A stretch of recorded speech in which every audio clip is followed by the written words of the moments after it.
ओम शांति। आज प्यारे बाबा ने हमें विकर्मों के बोझ को हल्का करने की 2 विधि सुनाई है।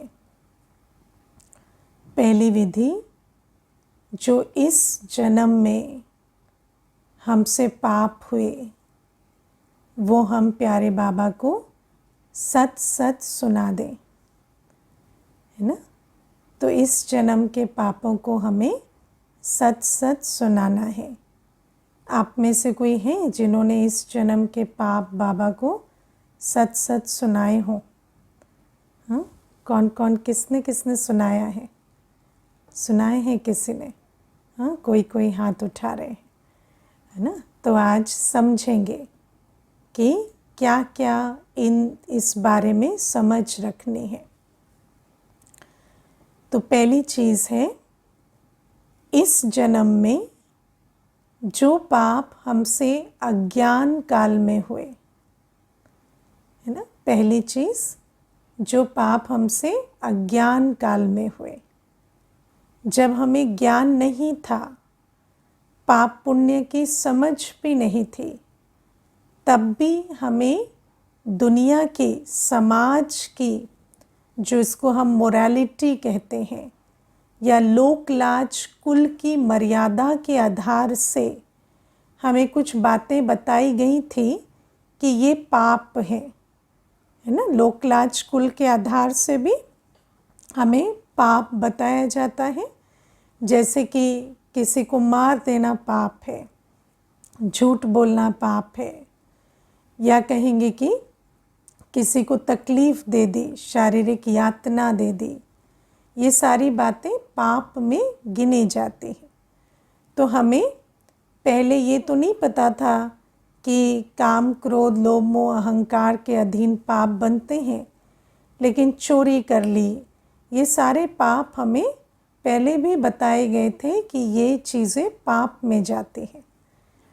तो आपको समझ आती है कि अगर किसी की कोई चीज़ चुरा ली है ना, मान लो बचपन में भी किसी की एक पेंसिल भी चुरा ली है, तो कभी उस बात को भूल पाते हैं? हाँ, कभी भी नहीं भूल सकते। चाहे शरीर छूटने पे भी आएगा ना, तो भी याद रहेगा कि उसकी पेंसिल चुरा ली थी। जब भी वो आत्मा सामने आएगी तो पहली बात ये याद आएगी, इसकी पेंसिल चुराई थी। क्योंकि ये जो पाप हैं, इनका बोझ आत्मा जैसे लेकर चलती है। तो अज्ञान काल में भी जिन बातों को हम जानते थे कि ये पाप में गिनी जाती हैं, जब पाप पुण्य की समझ नहीं थी, तब भी लोक लाज कुल की मर्यादा के आधार से जो हमें पाप पुण्य की समझ दी गई थी, उस आधार से जो हमसे पाप हुए, वो पाप आज दिल पर बोझ बनकर रहते हैं कि नहीं, है ना। मुझे एक बहन बताती थी, शरीर की आयु उसकी 40 वर्ष थी, तो मुझे कहती थी कि मैं जब छोटी थी तो एक बार मेरी माँ के साथ झगड़ा हो रहा था, और माँ के साथ झगड़ते झगड़ते ऐसा हुआ कि माँ ने चाकू पकड़ा हुआ था, और चाकू धार वाली तरफ से ऐसे पकड़ा हुआ था, और माँ मुझे कुछ समझा रही थी और मैंने गुस्से में वो चाकू खींच दिया। तो माँ का जो हाथ था वो बहुत बुरी तरह कट गया और उससे बहुत खून निकला। तो मुझे कहती कि वो जो दृश्य है वो मेरी बुद्धि से निकलता नहीं है। कहती वो बात हुई जब मैं 10-11 वर्ष की होंगी, लेकिन आज 40 वर्ष की आयु में भी जब मैं उस बात को याद करती हूँ या कभी वो बात याद आ जाती है, तो मेरे शरीर में जैसे एक सिहरन हो जाती है और मुझे ऐसे पैनिक सा लगता है। तो वो कहती कि मैं इस बात से कैसे छूटूं, अब ये तो जो हो गया सो हो गया, लेकिन इससे कैसे छूटें। तो ये बात मैं आपको क्यों सुना रही हूँ, क्योंकि जब कोई बात, भले ही उस समय हमें इतनी क्लैरिटी से समझ भी नहीं थी, लेकिन जब हमसे कोई इस प्रकार का पाप हो जाता तो वो पाप का बोझ हमारे दिल पर रहता है, और वो बोझ लेकर जब हम चलते हैं तो हमारी जीवन कैसी होती है, बहुत बोझ वाली जीवन होती है ना। हमें जीवन के हल्केपन का, खुशी का अनुभव नहीं हो सकता। और बाबा हमेशा क्या कहते हैं कि बोझ वाली आत्मा उड़ नहीं सकती। तो जब हम योग करना चाहते हैं, जब हम उड़कर बाबा के पास जाना चाहते हैं, बाबा की गोद में समाना चाहते हैं, तो ये जो स्मृतियाँ हैं जो हमारे दिल में बैठी हुई हैं, ये स्मृतियाँ हमें उड़ने नहीं देती, ये हमें परमात्मा मिलन का अनुभव नहीं करने देती। तो ये पहली कैटेगरी है जो बाबा कहते इस जन्म के पापों की लिस्ट में आती है। दूसरी बात, ज्ञान में आने के बाद हमने जो पाप किए, है ना, ज्ञान में आने के बाद देखो, जब ज्ञान समझ में आ जाता है कि काम, क्रोध, लोभ, मोह, अहंकार वश कोई भी कर्म हमें नहीं करना है, तो भले ही उस समय हमारे संस्कार हमारा साथ नहीं देते, लेकिन आत्मा को परख हो जाती है कि ये पाप है, हो जाती है ना। और भले ही पहले कई सालों तक वो कर्म करते आए थे और कोई पाप का बोध नहीं था, लेकिन जब हम बाबा के बन जाते हैं तो दिल खाती है ना। भले ही सालों से विकारों में जाते होंगे, लेकिन अगर ज्ञान में आने के बाद विकारी बने हैं तो वो याद रहता है कि हम विकारी बने, और दिल खाती है। तो बाबा कहते जो कर्म पहले पाप की गिनती में भी नहीं आते थे, उन कर्मों की भी अब समझ आ गई कि ये पाप कर्म है। तो जब समझ आ जाती है और संस्कारों को, क्योंकि हमारा संस्कारों पर नियंत्रण इतना अच्छा नहीं हुआ है, संस्कार परिवर्तन नहीं हुए हैं, तो जब वो पाप करते चले जाते हैं जो साधारण रीति अज्ञान काल में करते थे, तो उन्हीं पापों का बोझ आत्मा के दिल पर चढ़ता रहता है, जिसको कई बार हम कहते हैं हमारी दिल खाती है। और जब दिल खाती है तो भले ही हम मुख से कहते रहें कि बाबा हमारे साथ है, मैं बाबा का बच्चा हूँ, लेकिन अंदर से ये अनुभव नहीं होता कि मैं सच में बाबा का सिकीलाधा बच्चा हूँ, या बाबा मुझे बहुत प्यार करते हैं, क्योंकि बाबा का वो प्यार हम तक पहुँच नहीं पाता। बाबा तो प्यार करते हैं, लेकिन आत्मा जो रिसीवर है उसके ऊपर, उस दिल के पर इतनी बोझ की परत है कि वो परत बाबा के प्यार को अनुभव करने से हमें रोक देती है। यह संगम युगी जीवन, बाबा हमें कहते हैं हमारा हीरे तुल्य जीवन है। कहते हैं ना बाबा कि हमारा जीवन हीरे तुल्य है, हम इस जीवन में अतीन्द्रिय सुख के अधिकारी हैं, लेकिन क्या वो अतीन्द्रिय सुख का अधिकार या संगम युगी जीवन का जो सुखमय या मौज का अनुभव होना चाहिए, वो हम फलक से कह सकते हैं कि ऐसी हमें अनुभूति होती है कि हमारा हीरे तुल्य जीवन है, या हमें अतीन्द्रिय सुख का निरंतर अनुभव होता है। और अगर हम नहीं कह पाते तो वो इसीलिए क्योंकि अपने द्वारा जो अवज्ञाएं होती हैं, जो पाप होते हैं, अवज्ञा किसको कहते हैं, जो करना चाहिए वो ना करना, और जो नहीं करना चाहिए वो करना, वो पाप के खाते में जाता है। तो जब हमारे द्वारा पाप होते हैं, अवज्ञाएं होती हैं, तो उनका बोझ आत्मा अनुभव करती है, और ऐसी आत्मा परमात्मा मिलन का या संगम युग की प्राप्तियों के सुख का अनुभव नहीं कर पाती। और आप सोचो, संगम युगी ब्राह्मण अगर संगम युग की सुख की अनुभूति से वंचित रह जाए तो ये कितना बड़ा नुकसान हो जाता है ना। तो ये दूसरी बात है। तीसरी बात बाबा हमें कहते कि जब हम बाबा की से पाप पुण्य की समझ ले लेते हैं, तब भी हमें चेक करना होता है कि अज्ञान काल में जिन बातों को हम ऑर्डिनरी समझते थे वो भी तो पाप ही थी ना। मानो उस समय हमें समझ नहीं थी कि विकारी जीवन पापी जीवन है, लेकिन विकार में जाते रहे तो वो भी तो चाहे 10 वर्ष हो, 20 वर्ष हो, वो जो खाता बना वो बना तो सही ना। तो उस खाते को भी हमें बाबा को लिखना पड़ता है, क्योंकि अब हमें समझ आ गई कि वो पाप है। जैसे मुझे एक बहन कहती थी कि पहले मुझे जिन कर्मों की समझ नहीं थी और अज्ञान काल में हमने किए, आज बहुत पछतावा होता है कि ये पाप हमसे हुए।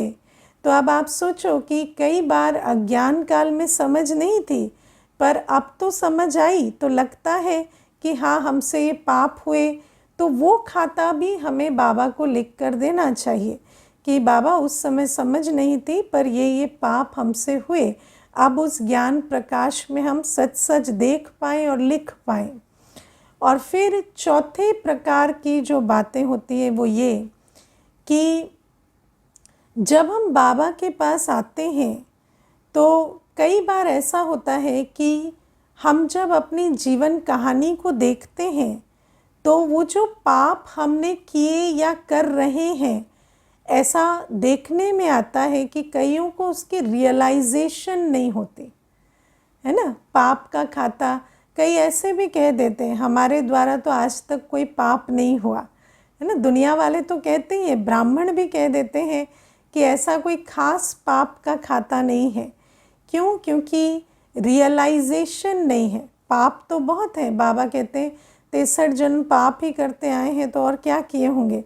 लेकिन इस जन्म में भी देखते हैं तो कई बार देख नहीं पाते, क्योंकि देखने के लिए जो देही अभिमानी अवस्था चाहिए वो नहीं है, है ना। अगर देह अभिमान में चेक करते हैं कि क्या मेरे से कोई भूल हुई, तो क्या कहते हैं, अपने आप को कैसे छलते हैं, सोचते हैं हमसे क्या भूल हुई, उन्होंने ऐसा किया तो हमें तो ऐसा करना ही था, हमने क्या गलत किया, है ना। लेकिन बाबा ने तो आपको कुर्सी पर न्याय करने के लिए नहीं बिठाया ना, बिठाया है क्या?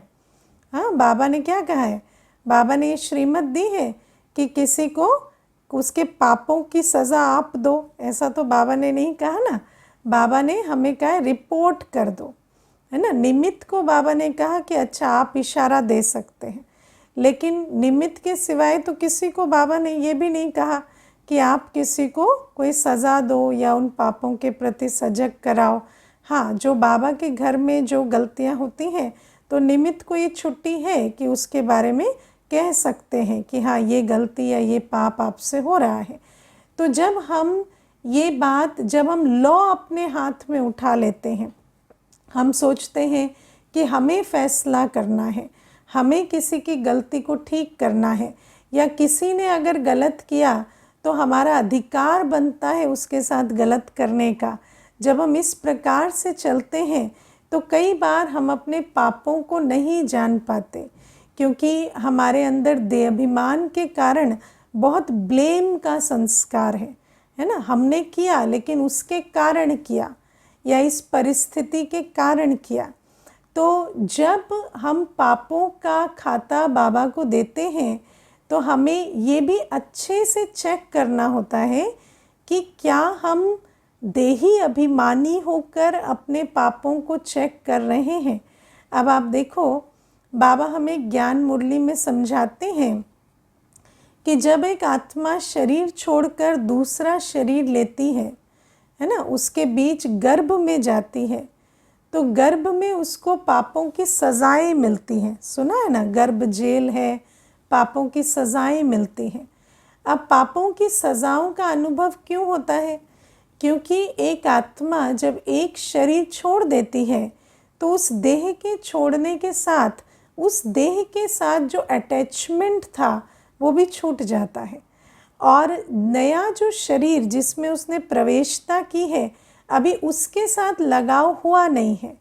तो जब आत्मा इस बीच के समय में रहती है जहाँ पुराने शरीर से लगाव छूट गया और नए से लगाव हुआ नहीं है, तो ऐसे समय पर आत्मा देही अभिमानी अवस्था में होती है, और देही अभिमानी अवस्था में आत्मा को सच सच नज़र आता है कि हमसे क्या क्या पाप हुए।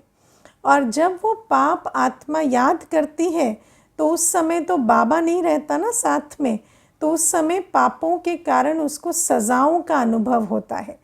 तो बाबा हमें कहते हैं कि जब हमें अपने पापों को चेक करना है तो हमें बहुत देही अभिमानी स्थिति, आत्मिक स्थिति में बैठकर देखना पड़े कि क्या क्या पाप मुझसे हुए हैं।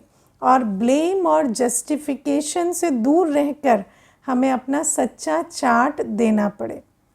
अब बाबा हमें क्यों कहते हैं कि जब हम ये बाबा को सच सच अपने पाप बताएंगे तो बाबा कहते हैं हमारे पापों का बोझ हल्का हो जाएगा। कैसे हल्का हो जाएगा? क्योंकि एक तो जब बाबा को हम ये सच्चा चार्ट देते हैं तो बाबा के द्वारा हमें बहुत लाइट माइट मिलती है, जिससे हम भी हल्का अनुभव करते हैं। आप ऐसा अनुभव करते हैं कि आपके दिल पर जो बोझ है वो जब आप बाबा को सारा सच्चा चार्ट लिख कर देते हैं तो बोझ हल्का होता है ना। ये अगर आप लिख कर देंगे बाबा को तो आपको अनुभव होगा कि कितना हल्का होता है। मैं आपको इसमें एक अपना लौकिक का अनुभव सुनाती हूँ कि मैं बहुत छोटी थी, शायद स्टैंडर्ड 3rd या 4th में थी। तो उस समय स्कूल में मेरे से कोई भूल हो गई, और जब वो भूल मेरे से स्कूल में हो गई तो मैं उस भूल को जैसे हैंडल नहीं कर पा रही थी खुद से। मुझे लग रहा था कि मेरे से बहुत बड़ी गलती हो गई, और मुझे कई प्रकार के इमोशंस, घबराहट, चिंता, परेशानी, बहुत कुछ हो रहे थे, जिसको बाबा बोझ कहते हैं ना। तो मुझे बहुत सारी फीलिंग्स अंदर आ रही थी, और अंदर से ऐसा लगता था जैसे इस बात को मैं हैंडल नहीं कर सकती। तो जब मैं घर आई तो उस समय पर मेरे लौकिक पिताजी जो हैं वो दरवाज़े पर खड़े थे। तो उनको देखते ही मैं रोने लगी। तो जब मैं रोने लगी तो उन्होंने पूछा कि क्या हुआ बेटा, क्यों रो रहे हो? तो मैंने उनको बता दी सारी बात। तो जब उनको सारी बात बता दी तो उन्होंने मुझे कहा कि कोई बात नहीं, इतनी बड़ी बात नहीं है, तुम्हारा बाप बैठा है, दोनों मिलकर ठीक कर देंगे, कोई बात नहीं बेटा, हो जाता है।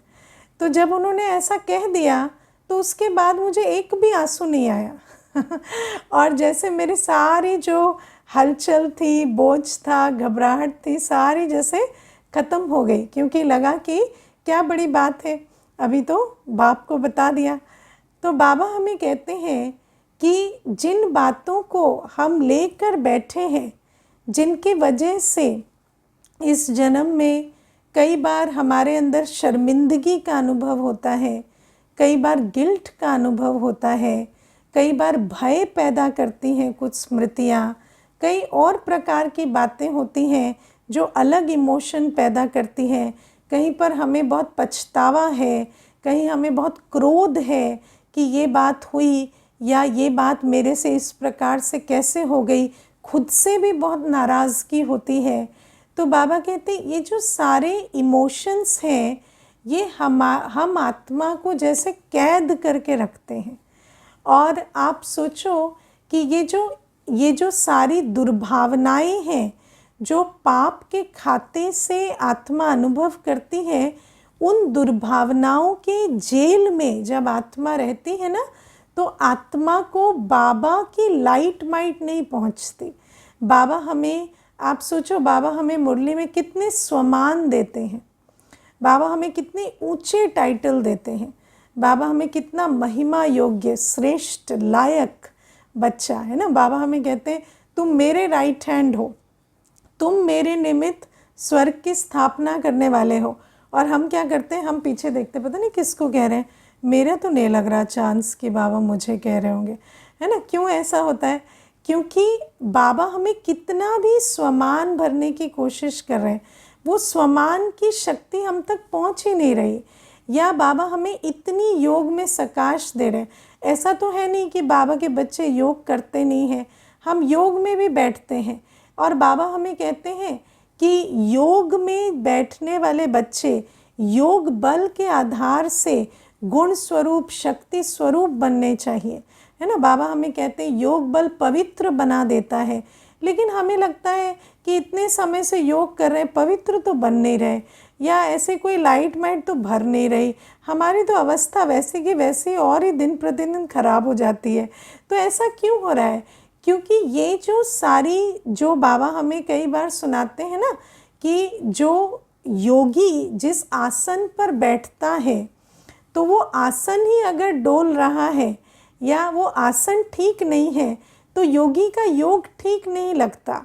तो जब हम योग में बैठते हैं तो आत्मा अगर सच्चाई और सफाई वाली नहीं है, अंदर कुछ छुपा कर रखा है, अंदर अपने अंदर बहुत सारा बोझ है इस प्रकार का, तो वो बोझ बाबा को दिया नहीं है, अभी तक बाबा के साथ सच्चे हुए नहीं हैं, तो उस आधार से जब हम बैठते हैं तो भले ही हम योग कर रहे हैं, जैसे आप सोचो कि डॉक्टर है, वो मेडिसिन बता रहा है, हम वो मेडिसिन खा भी रहे हैं, लेकिन हमने डॉक्टर से बात छुपाई हुई है ना, कि हमें ये आदतें हैं या ये हम गलतियां करते हैं, तो भले ही हम डॉक्टर से दवाई ले रहे हैं, खा रहे हैं, लेकिन अंदर आ ही नहीं रहा कि मेरा इलाज होगा, क्योंकि हमें लग रहा है सारा कुछ बताया तो है नहीं, पता नहीं दवाई उल्टी है या सीधी है।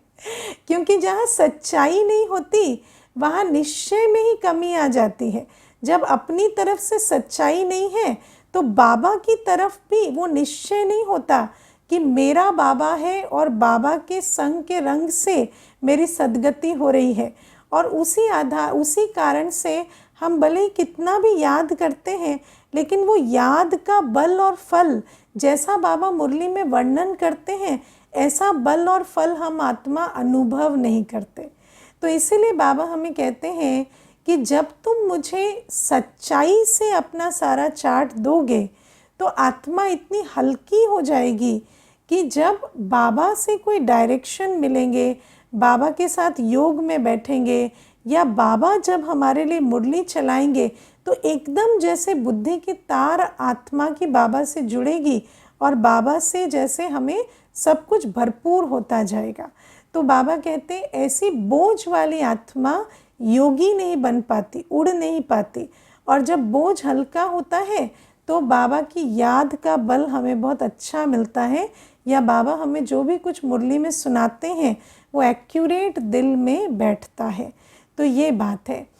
अब फिर बाबा को ये सच्चा सच्चा चार्ट दे कैसे, है ना, माना इस जन्म के पापों का सारा लेखा जोखा कैसे दे, तो उसकी जो एक्यूरेट विधि है वो ये है कि बाबा कहते निमित्त के थ्रू दे दो, है ना। आपके केस में निमित्त मैं हुई, है ना, तो आप लिख कर सारा चार्ट, अगर सारी जीवन कहानी का सारा वर्णन अगर देते हैं, तो जब वो आप दे देंगे तो आपको ऐसा अनुभव होगा कि अब जो भी हमें क्लास में सुनाया समझाया जा रहा है वो मेरे लिए है, क्योंकि जैसे मैंने अपना सच्चा चार्ट दिया है तो फिर उस आधार से हमें डायरेक्शन मिल रहे हैं। और जो सच्ची विधि है वो निमित्त के द्वारा ही देने की है। लेकिन क्या है कि निमित्त को दे पाना, इसमें भी बहुत हिम्मत चाहिए क्योंकि उसके लिए भी बहुत सच्चाई की शक्ति चाहिए। कई बार इतनी सत्यता नहीं होती है कि हम निमित्त को अपनी सारी जीवन कहानी लिख कर दे दें, है ना। अब आप देखो, एक चीज़ समझना, हमें जब इतनी सच्चाई सफाई हमारे अंदर नहीं है कि हम निमित्त को सारा चार्ट दें, तो हमें उस सच्चाई सफाई तक पहुंचने की मेहनत करनी चाहिए। अगर हम वो सच्चाई सफाई तक नहीं पहुंचते, वो मेहनत नहीं करते, तो कई बार जो दूसरी विधि भी हम अपनाते हैं, दूसरी विधि क्या है कि अपना सारा चार्ट लिखा और फिर जला दिया, बाबा को दिया और फिर जला दिया। लेकिन कई बार ऐसा होता है कि जला तो दिया लेकिन जला नहीं, वापस फिर ले लेते हैं, है ना। या वो जो हल्कापन अनुभव होना चाहिए वो नहीं होता, क्योंकि हम पहला ऑप्शन क्यों नहीं ले रहे, दूसरा क्यों ले रहे हैं, क्योंकि अपने अंदर सच्चाई सफाई की कमी है। तो जब सच्चाई सफाई की कमी है तो फिर बाबा को भी देते हैं तो वो सच्चे तौर से सौंप नहीं पाते, है ना। इसीलिए जो विधि है, यथार्थ विधि यही है कि हम बाबा को अपना चार्ट सच्चा सच्चा दे दें। अब मैं आपको एक इसमें और बढ़िया बात बताती हूँ। जब साकार में ब्रह्मा बाबा थे तो कई बार ऐसा होता कि किसी ने बाबा को अपनी कोई भूल बताई है ना, किसी ने बाबा को अपनी कोई भूल बताई और बाबा ने क्या किया, अगली क्लास में उसको वो भूल सबके सामने बता दी। ठीक है, तो अब क्या होता, अब अगर मान लीजिए ये बात आपके साथ हो कि आपने कोई भूल बताई और आपको, और वो बात सारी क्लास में सुना दी नाम सहित। ऐसे तो क्लास में सुनाते ही हैं, लेकिन नाम सहित सुना दी कि इस बच्चे ने ये भूल की, तो आप क्या करेंगे? आप तो सीधा उठाएंगे व्हाट्सएप और लिखेंगे, दीदी हमने तो ऐसा सोचा नहीं था, आपने तो ट्रस्ट तोड़ दिया, ये किया वो किया। लेकिन बात ये है कि जब हम निमित्त को इतना ट्रस्ट करते हैं, है ना, जैसे ब्रह्मा बाबा पर इतना ट्रस्ट था, तो जब बच्चा उनको बताता है तो उसके बाद बाबा जो भी करते हैं उस पर भी ट्रस्ट होना चाहिए, है ना, उस पर भी हमें ट्रस्ट होना चाहिए कि अगर ये बात की जा रही है तो इसमें भी हमारा कल्याण है। मान लीजिए कि अगर आपकी बात बता भी दी गई तो क्या हुआ, उससे आपको एक पेपर देना पड़ेगा। कौन सा पेपर? हाँ, थोड़ा सहने का पेपर थोड़ा नम्रचित होने का पेपर। तो वो पेपर हमें देना अच्छी बात है। अगर हम वो पेपर देते हैं, अगर 4 लोगों को पता है, अगर परिवार में किसी को पता चल गया कि ये मेरे में कमी या कमज़ोरी है, और मान लीजिए वो कुछ समय तक मुझे उस दृष्टि से देख भी लेते हैं, तो क्या हो गया, मेरी जो सामना करने की शक्ति है वो बढ़ेगी। तो उसमें बुराई क्या है? अब मैं आपको इसमें एक छोटी सी बात बताती हूँ। जब हम कोई भी चीज़ को यूज़ नहीं करते तो धीरे धीरे ख़त्म हो जाती है। आप देखना, मुझे एक बहन कहती थी कि जब मैं स्कूल में पढ़ती थी, मैं बहुत अच्छी स्पोर्ट्स पर्सन थी दीदी, मैं पूरे 2-2 मीटर की छलांग लगा लेती थी। फिर कहती कि जब से मेरी शादी हुई मैंने कभी छलांग लगाई ही नहीं तो अभी मुझे गड्ढा पार करने में भी मुश्किल होती है। तो मुझे कहती कि ऐसा कैसे हो जाता है कि कोई चीज़ हम इतनी अच्छी करते थे और आज हमारे द्वारा बिल्कुल नहीं होती। तो मैंने उसको कहा कि आप सोचो, आत्मा के अंदर कितनी शक्ति थी। आत्मा सतयुग में कैसी थी? आत्मा इशारे से, संकल्प से प्रकृति और सर्व आत्माओं पर राज कर लेती थी। और आज आत्मा का क्या हाल हो गया? कहती है मेरा मन मेरी सुनता नहीं है, मेरी बुद्धि एकाग्र नहीं होती, मेरे से परखना नहीं होता, निर्णय नहीं होता, मेरे डिसीजन कोई और ले ले, मुझसे सहन नहीं होता, मुझे बहुत गुस्सा आता है। तो आप सोचो कि ये हालत हमारी क्यों होती है? क्योंकि हम अपने गुण शक्तियों को यूज़ नहीं करते। अब मान लीजिए कोई पेपर हमारे सामने आता है, तो पेपर बहुत अच्छी चीज़ होती है, क्योंकि पेपर के आने से हम अपनी गुण शक्तियों को यूज़ करते हैं। और ब्राह्मण परिवार के अंदर ही अगर पेपर को पार करके हम गुण स्वरूप, शक्ति स्वरूप बन जाएं, तो इससे अच्छी क्या बात है ना। जैसे हम समझते हैं कई बार कि लौकिक परिवार के अंदर ही अगर जो भी मान अपमान होना है वो करके आगे बढ़ जाए, जैसे लौकिक माता पिता किसी के सामने कोई 2 बातें सुना देते हैं तो हमें लगता है अच्छी बात है, हमारी सुनने की शक्ति बढ़ रही है। ऐसे ही इस अलौकिक परिवार के अंदर हम कोई दुनिया वालों के सामने तो कोई बात होती नहीं है। ब्राह्मण परिवार के अंदर अगर कोई बात हो गई और हमें वो इशारा दिया गया कि ये बात बाबा ने कही या निमित्त ने कही, तो वो भी आप समझो कि मेरे कल्याण उसमें समाया है कि जो बात उन्होंने कही उस बात को सुनकर, सहकर, समाकर मेरे अंदर वो शक्ति जागृत होगी। और जिसको हमने इतना ट्रस्ट किया कि हमने अपनी सारी जीवन कहानी सुनाई, तो जब वो भी परीक्षा लेने के निमित्त बनते हैं तो हमें उसको भी स्वीकार कर कर परीक्षा पार कर कर शक्तिशाली बनना चाहिए। और मैंने एक बार जब मैं ज्ञान में नई आई तो मैंने एक बहुत अच्छी बात सुनी थी और उस बात को मैंने समझकर धारण किया और वो बात मुझे जीवन में बहुत काम भी आई।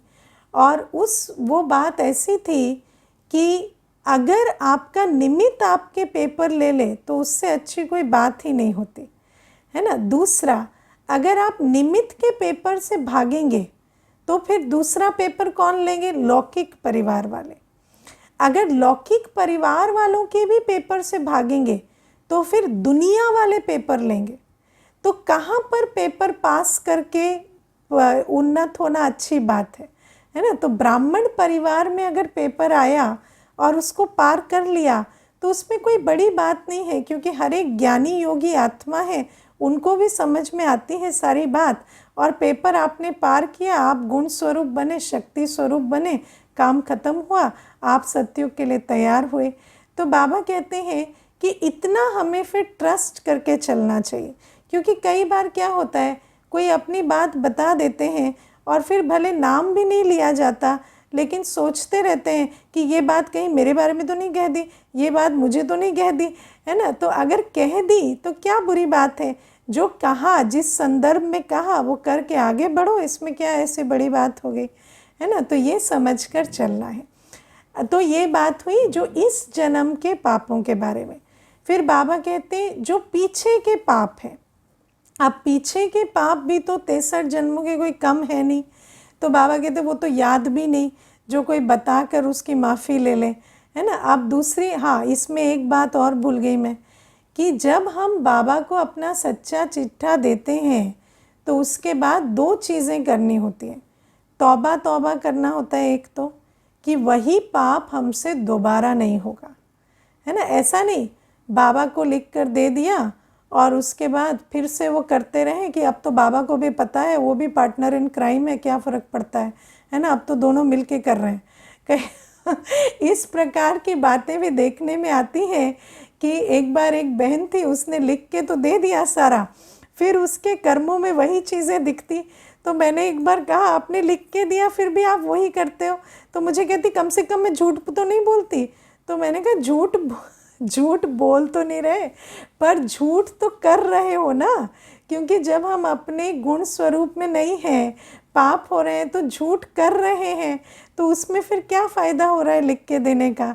तो बाबा कहते हैं एक तो तौबा तौबा करनी, दूसरा बाबा को, या जैसे आपने निमित्त के द्वारा लिख कर दिया, तो मान लो कोई आपको डायरेक्शन दी गई, है ना? जैसे एक बार एक भाई ने कहा कि मैं कामवश ये विकर्म करता हूँ, या ये चीज़ मेरे से गलत हुई, तो उसको डायरेक्शन दिया गया कि ये आप स्टॉप करेंगे और वो जो दूसरी आत्मा है उसको आप ब्लॉक कर देंगे, अभी और वहाँ संबंध नहीं रखेंगे। लेकिन ये जो डायरेक्शन दिए जाते हैं, मान लो कोई ऐसी बात होती है तो वहाँ पर क्लियर डायरेक्शन भी दिए जाते हैं कि ये बात इस प्रकार से बंद करनी है या ये आज से नहीं करना, तो उस डायरेक्शन को मानना भी पड़े। मान लीजिए आपने बात बताई, डायरेक्शन दिया गया और वो आप मानेंगे नहीं, तो अगली बार जब आप चिट्ठा देंगे भी तो उसकी कोई वैल्यू नहीं, क्योंकि जब दे रहे हैं तो डायरेक्शन तो मान नहीं रहे, है ना? तो ये इस जन्म के पीछे के पापों की बात है। दूसरी बात ये है कि रोज़मर्रा में भी हमें रोज़ अपना चार्ट देना होता है ना? अब अगर हम रोज़ का चार्ट ही सच नहीं बताते, मानो हमारे से बहुत व्यर्थ विस्तार आज पूरे दिन में हुआ, हम बहुत व्यर्थ में गए, विस्तार में गए, लेकिन चार्ट में हमने लिख दिया कि चलो हमने बाबा को याद किया अमृत वेला, हमने मुरली सुनी, हमने ये सेवा की, लेकिन हमने ये नहीं लिखा कि आज मैंने 3 घंटे बहुत व्यर्थ विस्तार में भी बुद्धि को लेकर गए। तो ये क्या है? ये तो फिर ऑनेस्टी नहीं हुई ना। तो बाबा कहते पीछे के तो लिख रहे हैं पाप, लेकिन रोज़मर्रा के चार्ट में भी ऑनेस्टी होनी चाहिए। और जब हम बाबा को सच्चा चार्ट देते हैं, लाइट बनते हैं, तो बाबा भी हमें बहुत प्यार और शक्ति भर रहे हैं, इसकी भी अनुभूति करनी है। क्योंकि कई बार भक्ति मार्ग के संस्कार ऐसे होते हैं कि जब हम बाबा को सच बता रहे हैं तो साथ में गिल्टी माइंड होता जा रहा है ना? लग रहा है कि अच्छा ये हुआ वो हुआ, लेकिन हमें बाबा जो है जैसा है वैसा जानकर चार्ट देना है।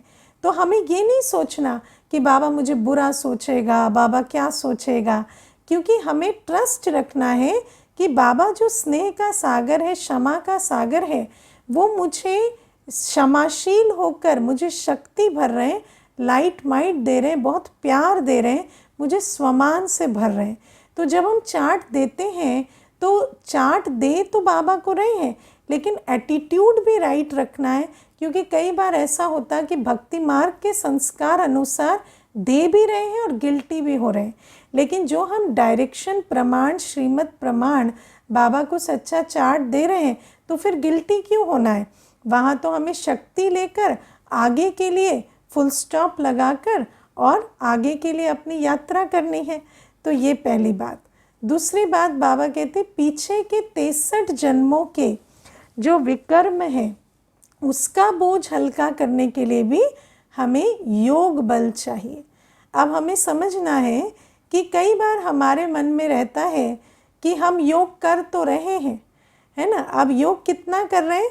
जितना आज का काम चल जाए। जैसे वेज लेबर होते हैं ना, आज कमाया आज खाया। तो हमें लगता है आज याद किया बाबा को, आज का दिन ठीक निकल गया, तो बस ठीक है, इतना योग काफ़ी है।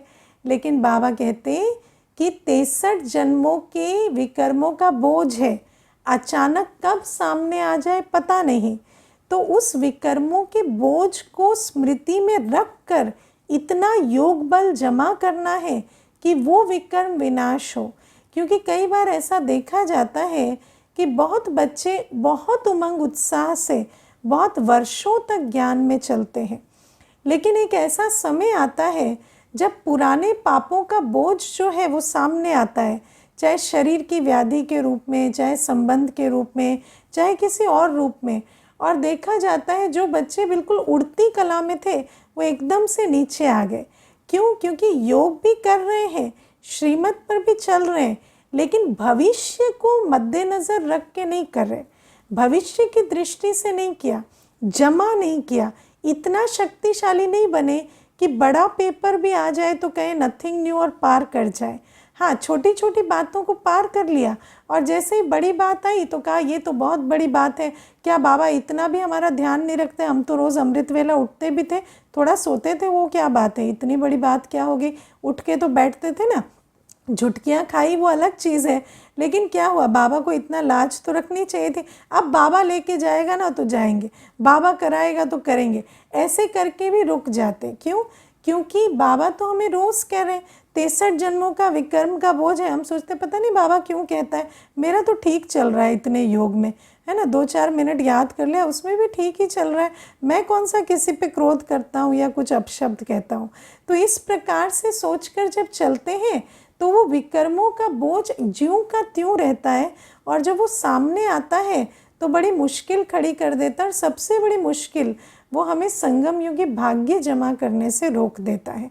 तो बाबा कहते हैं योगी बने और इतना योग का खाता जमा करें, योग बल से इतना पुण्य का खाता जमा करें कि पुराने विकर्म विनाश हो, नए गुण शक्ति स्वरूप भी बने, और अंत में विश्व सेवा कर सके, हर एक आत्मा को सुख शांति का दान देकर उनकी भी अंतमते सोगति कर सकें, इतना अपने अंदर स्टॉक जमा हो।